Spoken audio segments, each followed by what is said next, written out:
With a complex history dating back to the 1960s, this gang started out as a small group of protectors for Mexican-American immigrants in California. But fast forward to the present day, and they have become a vast and powerful organization, extending their diabolic presence to various states. Drug trafficking, extortion, and committing violent crimes are just a few of their criminal activities. But no matter what circumstances they face, be it internal power struggles or conflicts with rival gangs, the Sureño gang has persevered, making it one of the most feared and respected criminal organizations in the United States. Join us in today's video as we bring you the fascinating history of the Sureño gang. We will dig deep into their past, examine what shaped their growth and impact on society, and uncover their involvement in criminal activities that make them the infamous gang we know today. The world of Sureños is complex, layered, and often dangerous, but it's also a world that has its own unique culture, language, and traditions. To truly understand the world of Sureños, one must delve deep into its history and explore the nuances of this complex subculture. The name Sureños comes from the Spanish word for Southerners, and it refers to the gang members who hail from the oldest barrios of Southern California. California alone is home to hundreds of Sureño gangs, each with its own distinct identity on the streets. But their influence has spread far beyond California, reaching other parts of the U.S. and even various countries. It's fascinating to note that the term Sureños did not come into existence until the 1970s, despite the gang's founding in 1968. This was due to the ongoing conflict between the Mexican Mafia, also known as La M, and Nuestra Familia, NF, in California's prison system. The gang's supposed roots were created from a jail discussion between these two groups, which led to the formation of the Sureños. In Southern California, street gangs are collectively referred to as Sureño gangs, each with its own unique identity. And unlike other gangs, Sureño gangs don't have a common organizational structure. Instead, they all answer to La M. But while incarcerated, gang members will often unite under the Sureño umbrella. Over the years, some Sureño gangs and gang members have moved outside of California and adopted the name Sureño, spreading their influence across the country. Although they may not maintain connections to California, they use the name to demonstrate their alliance with other Sureño gangs. These gangs also use monikers like SUR13, Los Sureños, Sureño Trace, or similar variations. The influence of the Sureños stretches far beyond the streets of Southern California. With a notable presence in states such as California, Nevada, Arizona, Texas, New Mexico, and Utah, they have also expanded as far east as New York and maintain a smaller presence in states like Illinois, Oklahoma, Georgia, Oregon, and Washington. Additionally, Sureños have been identified within the U.S. military, both in the U.S. and overseas, and have been documented in some parts of Mexico as well.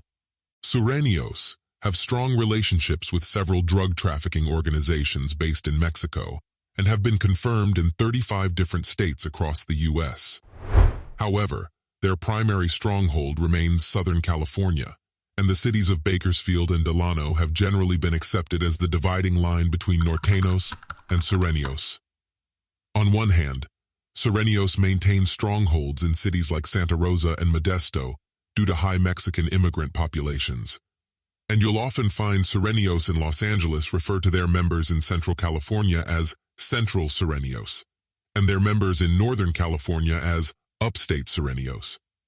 Norteños, on the other hand, are mainly present in the northern areas of California, but also have a significant presence in western states like Washington, Oregon, Colorado, and Utah, with a smaller presence in the San Fernando Valley area of Los Angeles and the south side of St. Louis, Missouri. When asked about the meaning of being a Sureño, members typically respond by saying that a Sureño is a foot soldier for the Mexican Mafia.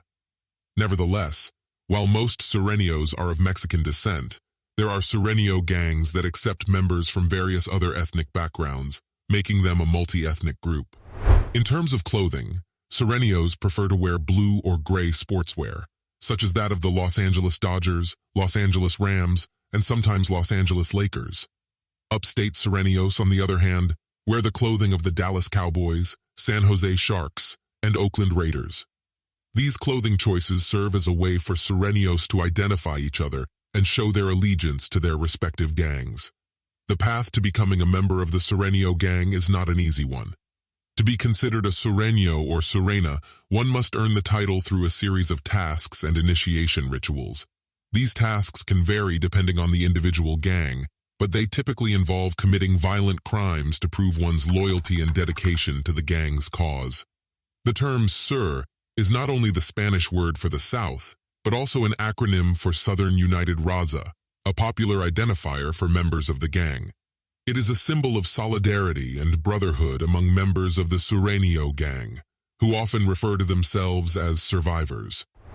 Additionally, they use the number 13, which stands for the letter M, the 13th letter of the alphabet, to signify their allegiance to the Mexican Mafia, the powerful prison gang that controls much of the drug trafficking and criminal activity in California's prison system.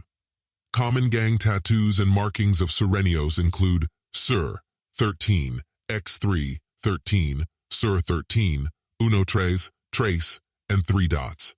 These tattoos and markings serve as a visual representation of their gang affiliation and loyalty to the Sureño cause.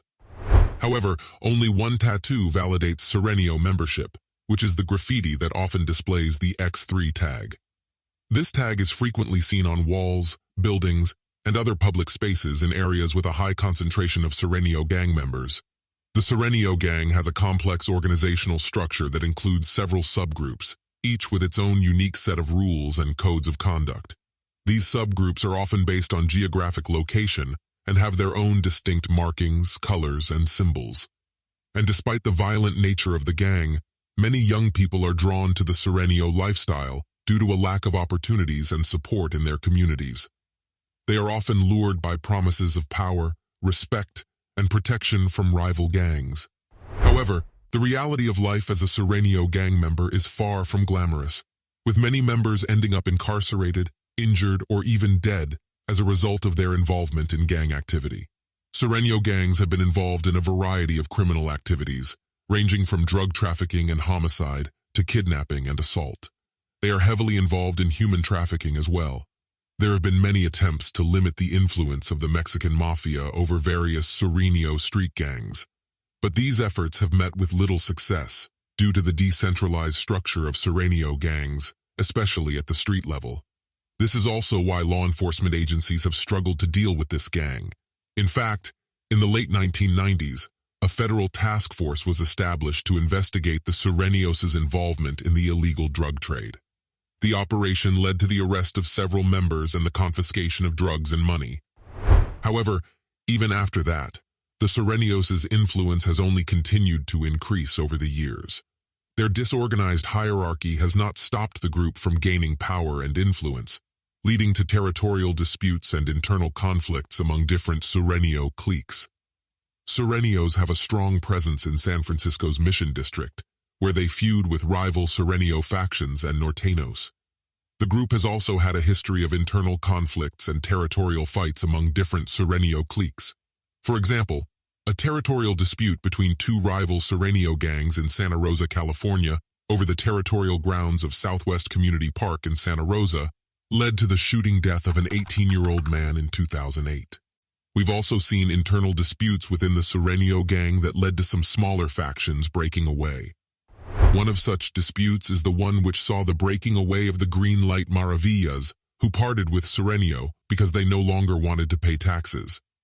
In 2009, members of the Sureños were charged with the deaths of Alvaro Garcia Peña and Imtiaz Ahmed, two rival norteño gang members who were killed at Alvarado's Bar and Grill in Richmond, California.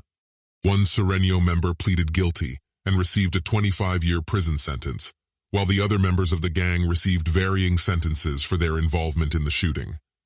Also in 2010, a California narcotics sting led to the arrest of 51 Sureños. The investigation revealed that 8 Sureño gangs were involved in various criminal activities, including drug distribution. Law enforcement seized more than 19 pounds of methamphetamine, a methamphetamine conversion laboratory, 1.5 kilograms of cocaine, small amounts of crack cocaine, 25 pounds of marijuana, 35 firearms, and $800,000 in currency and property.